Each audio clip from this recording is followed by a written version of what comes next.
Welcome to Act 2, You're On. Join us weekly at our studio roundtable as Rhonda, Kate, and Linda invite spectacular guests to weigh in on staying sexy, vibrant, and healthy. Launch your next great act with authenticity and purpose. Summon your courage, superstar, and step into the limelight. So grab a coffee or a martini and let's set the stage for a grand entrance. It's Act 2. You're on.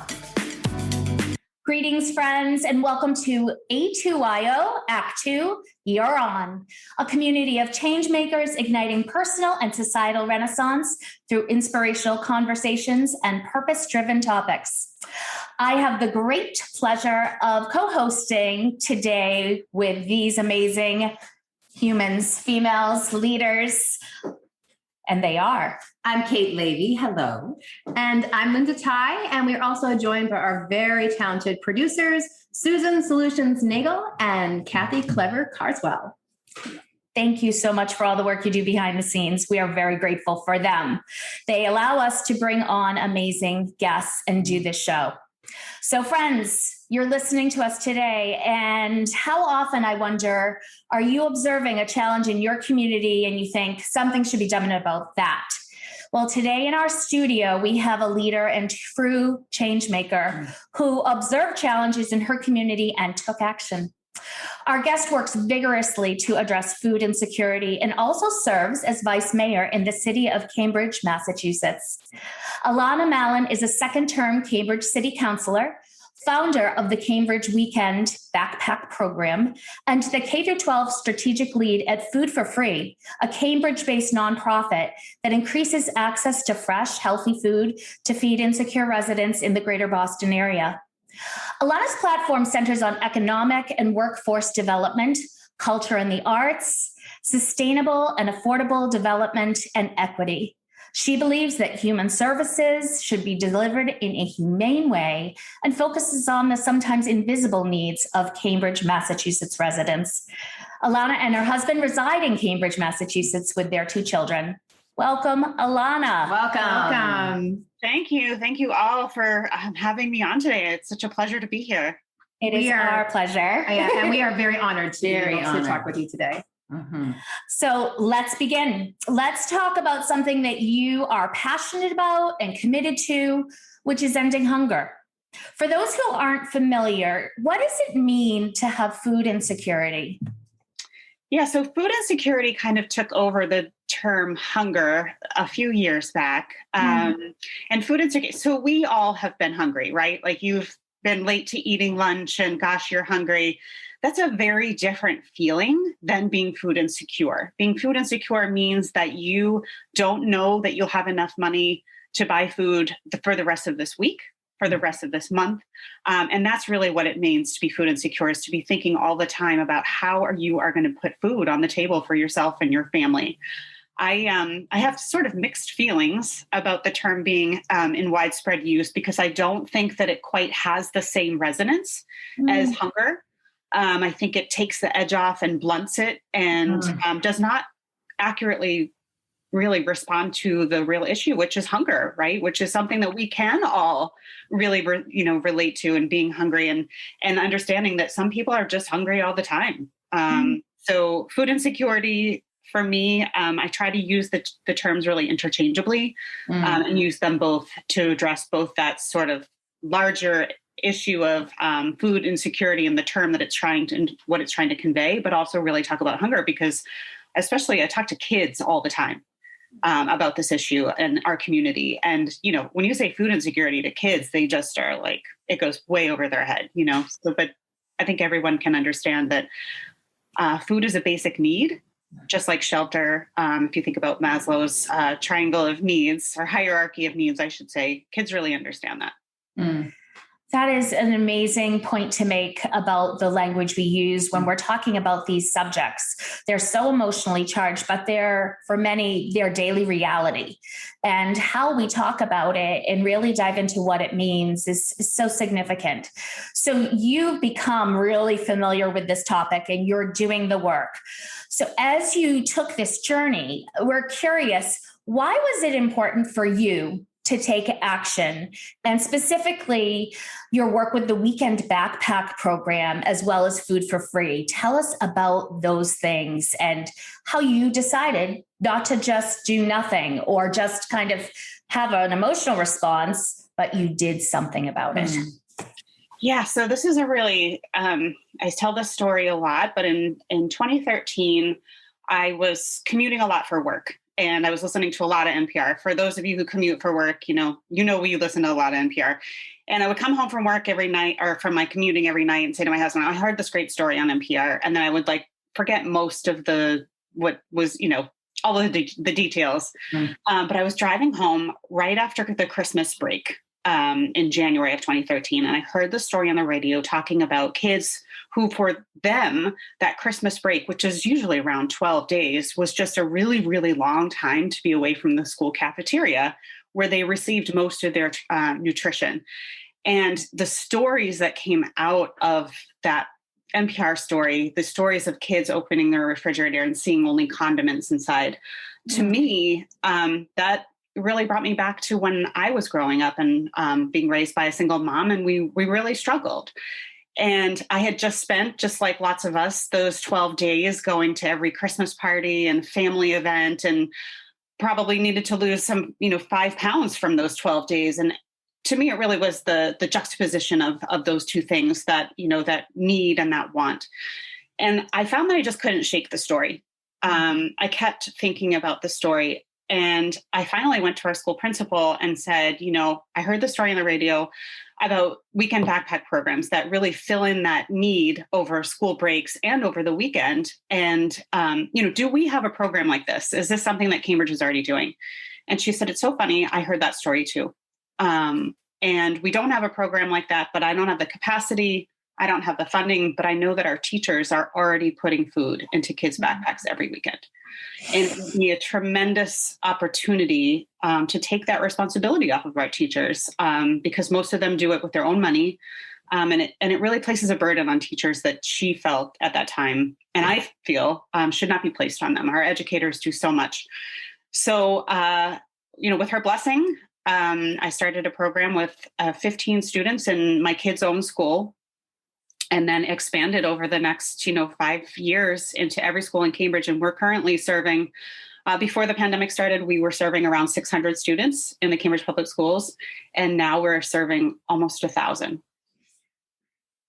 It's a good news, bad news situation to hear those numbers. Yeah. It's exciting to know that you are there for them, but it will be a good day when we don't have to supply that need, right?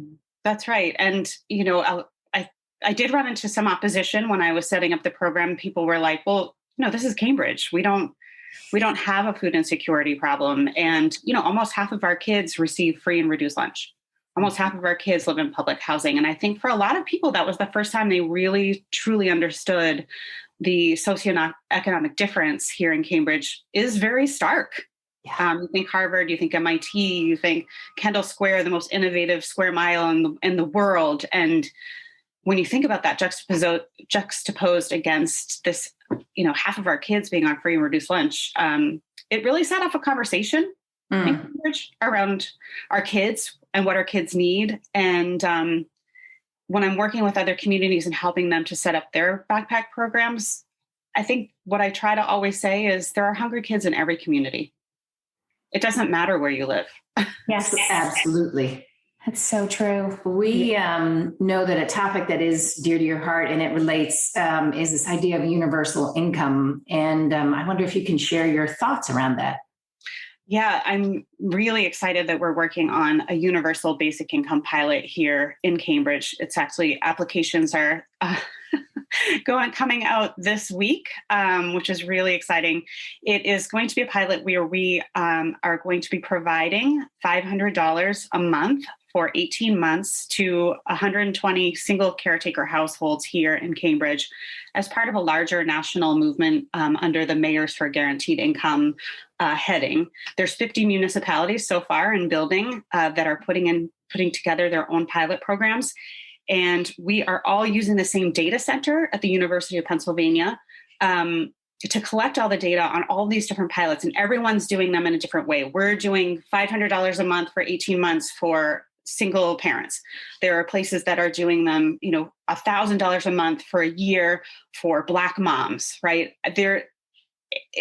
Every single municipality is doing it in a different way. We're all going to collect the data, and that is going to be the foundation for a possible federal program. It's something that I'm really excited about. President Biden has said that this is one of the things he wants to work on with his administration. And the reaction that we've gotten here in Cambridge has been so positive. And I'm really looking forward to this coming forward. I think one of the things we learned over the pandemic with the Cambridge Weekend Backpack Program is we had to switch to cash. We had to switch to a cash-based assistance because we no longer had access to the schools. We had no longer had access to the students. Mm-hmm. And we've been doing grocery store gift cards since September. And we will continue to do them again this year. And what we've gotten from the community and from the parents who receive the gift cards has been so positive. Mm-hmm. It's hard to imagine going back. If you give folks the freedom to do what they want with this cash, and to buy the food that they want, to be culturally appropriate, to buy the food where they want. Yeah. I think we are seeing a tremendous shift in this country away from nonprofit-based giving to more of this sort of, let's just give people cash. It's fascinating. It is fascinating. I'm part of the Wellesley Rotary Club. So Wellesley is another community that you don't think there's any food insecurity happening. And I felt the same way as you about the terminology of food insecurity. I get it, why it's come up, that it really is about hunger. And we have been putting our focus into Mass Bay Community College because students who are attending the college have a hard enough time even affording school, but they can't afford food. And when they can't afford food, they don't do well. That's right. They're hungry. And so it has huge impact on your ability to be educated and then have a future for yourself as well. That's right. And it's interesting because Food for Free has been supporting Mass-based students as part of our community college outreach plan with meals. With free meals that we provide. They're frozen meals that we get from Harvard, from MIT, from a number of organizations based here in Cambridge. And we provide those single serving meals for students so that they can grab them on the go when they're at Mass Bay or they're at Bunker Hill. Because we really understand that kids, when we talk about kids and accessing them through their educational opportunities, that's where you can make the most impact, right? Mm-hmm. Because improving educational outcomes, whether it's for a kindergartner or for someone who's in community college, that's the best thing that we can do to set people up for their life, right? For those economic opportunities. Absolutely. Does it feel like there's an opportunity after the pandemic? I think that connected us all to a feeling of vulnerability, a feeling of isolation that maybe we had never thought about, and maybe how it connects us to each other. Is there an opportunity? Do you feel like the world's a little bit kind of awake right now? Or have you felt that in your community or the outer community that might be able to support your, efforts? I do feel hopeful. There was just an article in the Boston Globe this morning about community fridges, about how those mutual aid groups that sprung up and formed during COVID to make sure that people had what they needed, whether it was food or medicine or diapers. The community fridges, they're going to stick around. People are still really interested in making sure that those are stocked because the need is still there. We are not going to see this need go away anytime soon. The economic devastation that has wreaked our community, that's going to take us a long time to come out of. And at the same time, it's not like we were in a great place. Right. Yeah. Right. 1 in 5 kids in Massachusetts was food insecure before the pandemic. Yeah. 1 in 5. Yeah. So we have a lot of work about that. That's right. So if you think about a classroom, 20 kids, right? That's 4 students who are hungry, who can't think well, who are maybe going to make different decisions that they wouldn't have made if their bellies were full. That's right. Absolutely. So I think we have a tremendous opportunity right now, both with our community members who feel very connected now to everybody else, right? Everybody in their community, understanding that the public health crisis that we went through was so much worse because people didn't have what they needed. And it's right. Like it's a matter of public health as also as a moral urgency. But I also think we have a tremendous opportunity right now with some of this ARPA funding that is coming to each and every municipality to address needs that came up through COVID. And I think it'll be really interesting to see at the state level. I've been working with a coalition of legislators and nonprofit leaders to do universal meals for all in schools. So that breakfast and lunch that your kids pay for, let's make that go away. We don't make kids pay for books. We don't make kids pay for pencils, any of the other items that they use in school. School meals should be free too, and they should be free for all. Amen. I cannot agree more with that. And that I think that a lot of people separate these issues and politics. And that our political choices and the way we view how politics should be run, affects this on such a deep level. And I just wondered if you could talk about that, like what, where politically can we make a difference too? Like what can we support progressive ideas, or what, people use the word progressive or conservative, and what does it really mean? Can you talk about that a little bit too? Yeah, I always say that letting people go hungry is a policy choice. Yeah, I agree. And so we need elected members at every level, at your local municipal level, at your state level, and at the national level, who are going to make choices to eradicate hunger, to eradicate poverty, to really lift up those in need. And, it's funny when you think about municipal elections, even in a very, very engaged electorate like Cambridge, you would probably be very surprised to understand that, we have a city of 110,000 people, 68,000 people are registered to vote, and around 20,000 people vote in municipal elections. It's really important. And I think what we've found over the last 16 months is that those municipal leaders are incredibly important when you are dealing with an urgent issue like the COVID-19 pandemic. But I would argue that there are urgent issues that happen in your community each and every day before COVID. Yes. Yes. And it's going to be really important to elect people after COVID that are going to be thinking about that equitable recovery. We are all going to be getting funds from the government. How we use them, the policies that we create, the choices that we make, the decisions that we make in the coming months and year are going to say a lot about us as who we are and what we care about and what we prioritize. And it does trickle right down to our municipal leaders. That's right.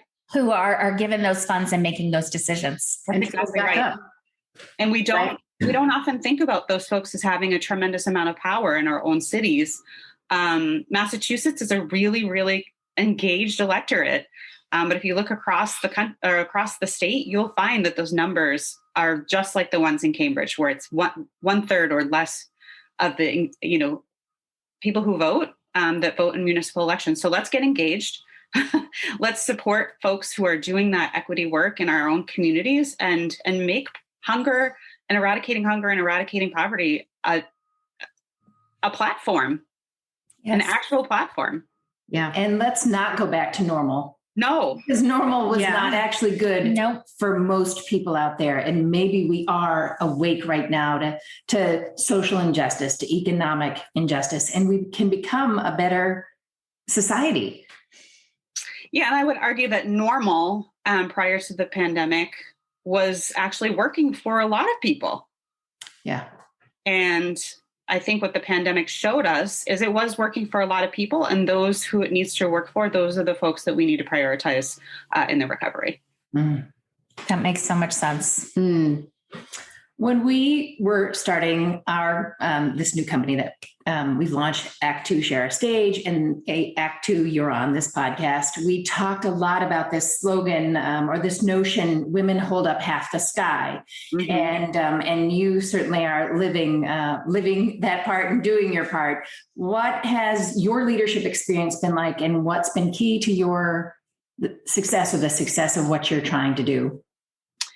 It's really interesting. Over the course of the pandemic, I have seen women in leadership really step up.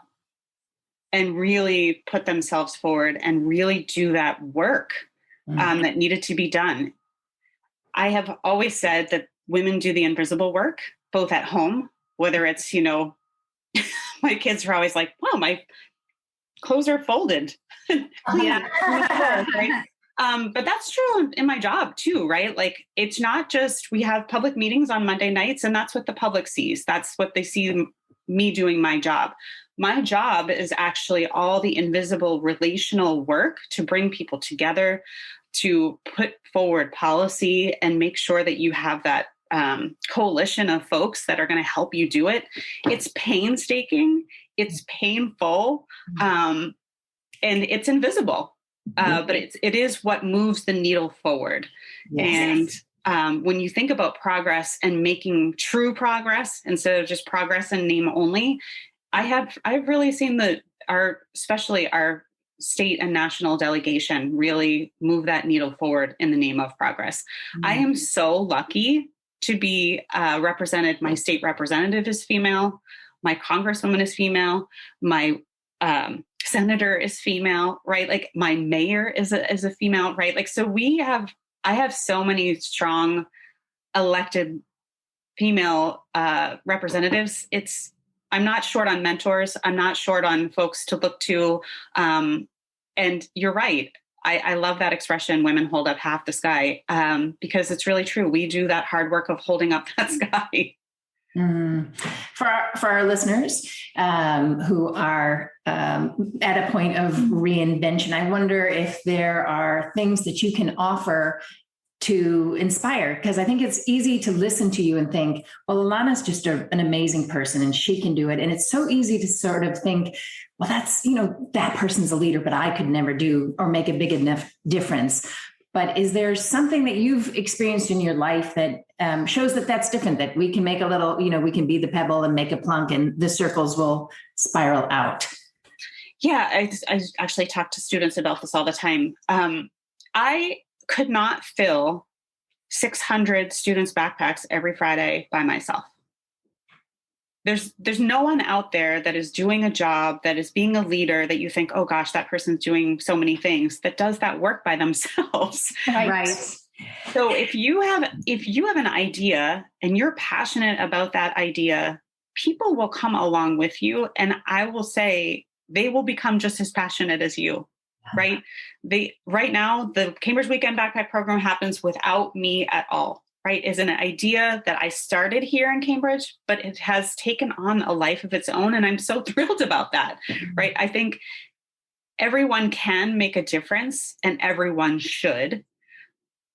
But you should find the thing that makes you so passionate that people will actually just want to join you in your quest for your passion, whatever that thing is. For me, it was really about addressing hunger for our kids, because it was something that I really felt like, gosh, this would have helped my family. It was personal for me.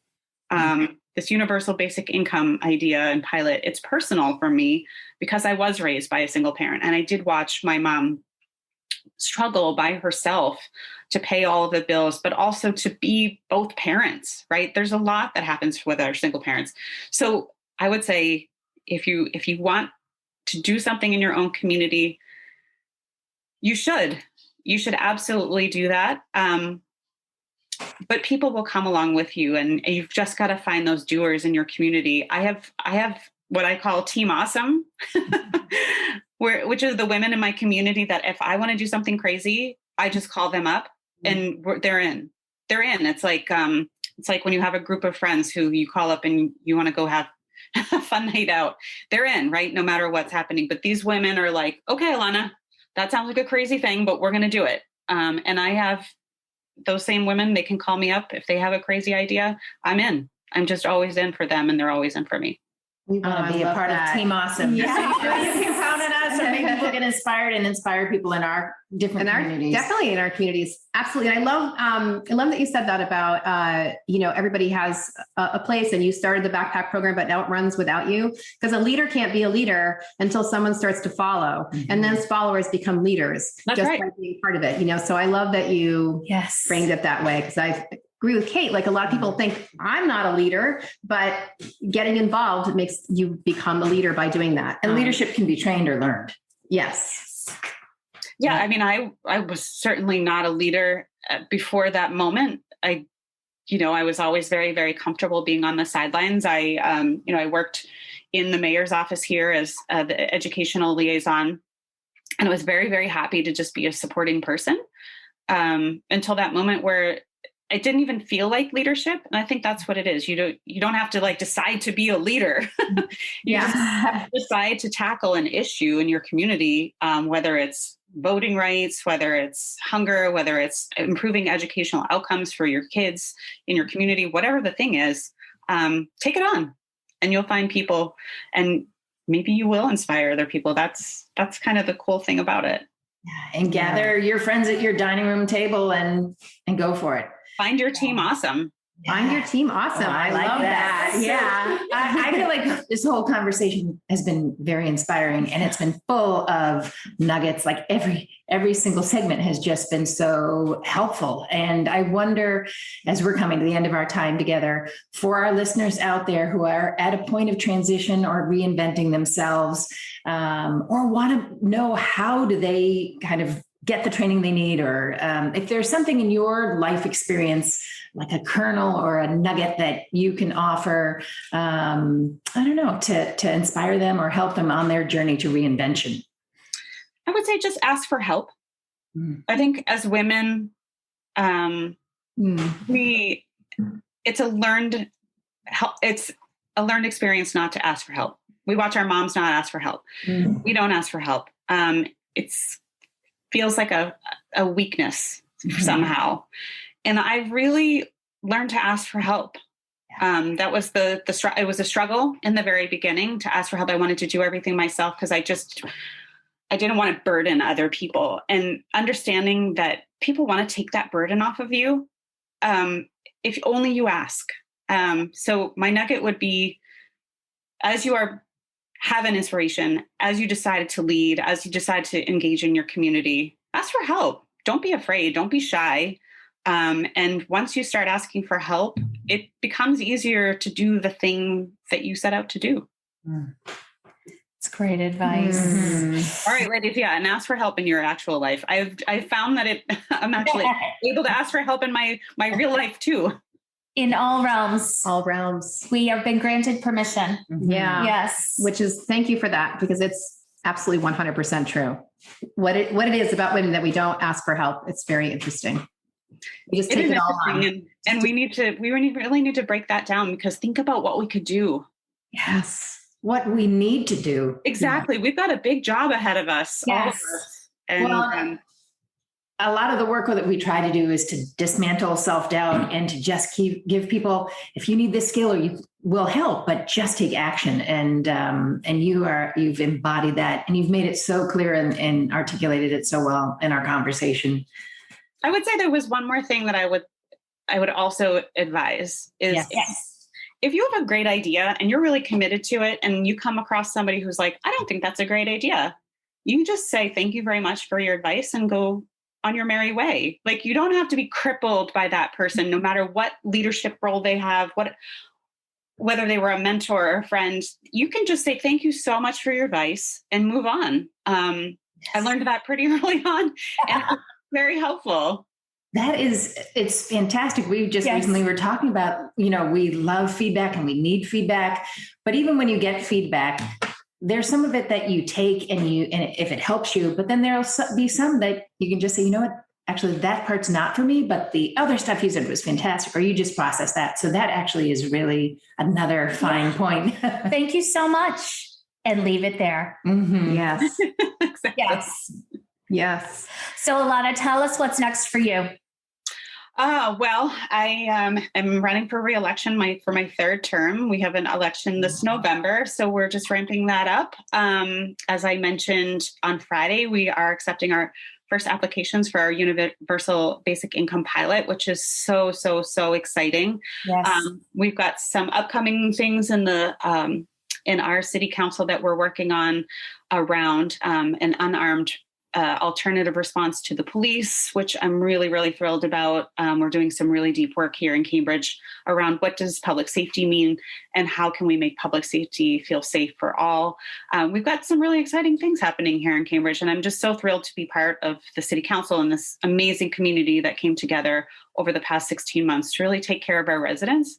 And I'm looking forward to hopefully serving again to really help define what that equitable response looks like and make sure that we are using those American Rescue Plan funds in the ways that we need to support our most vulnerable in our community. Yeah, I think that our listeners are really going to want to know where they can find out more about you and to help and to get inspired. And so you can learn more about the organization Food for Free at foodforfree.org, or to learn more about the work Alanna is doing as city councilor or to support her campaign, go to alannamallon.org, ALANNAMALLON.org. You can also tune into Alanna's weekly podcast, Women Are Here, on iTunes. Love it. And we will be tuning in, we will be watching, but I think more than that, I know I will do even a little more because we talked to you today. I am honored to know you, even from another chapter of our life together. We shared a snippet of life when we were younger, but I'm so appreciative, as I know, I'll speak for my colleagues, we're all appreciative for your time and generosity to have these conversations and help us find the inspiration or motivation or information that we need to do a little bit more, a little bit better. Thank you, friend. Thank you so much. Thank you, Rhonda, Kate, and Linda, for having me here this morning. It was a pleasure and an honor to talk to you guys. And I'm looking forward to the ripples that come from this conversation in this podcast. Absolutely. And please do consider us part of Team Awesome. Yes. So you're in now. You're on my text thread already. We're in now. We're so in. Yes. We should say a special thanks also to the talented and skilled production duo behind the scenes for us here, Kathy Carswell and Susan Nagel, who are definitely holding up their part of the sky. And also cue cards for us right now. Come to the end of our time. That's right. Because you've got to ask for help. You gotta ask for help. And we are doing it. We are working together in our own little coalition in our studio. Absolutely. So I think it's left for me to say, go forth, be brave, live well, and do good, because it's Act 2 and You're on. Act 2 You're On was brought to you by Act 2 Share Our Stage. You can find us at a2yo.com and also on Facebook, Instagram, and LinkedIn. Don't keep us a secret. Share us with your friends. Please listen and subscribe wherever you find your podcasts. You can support us using Patreon. Thanks for listening.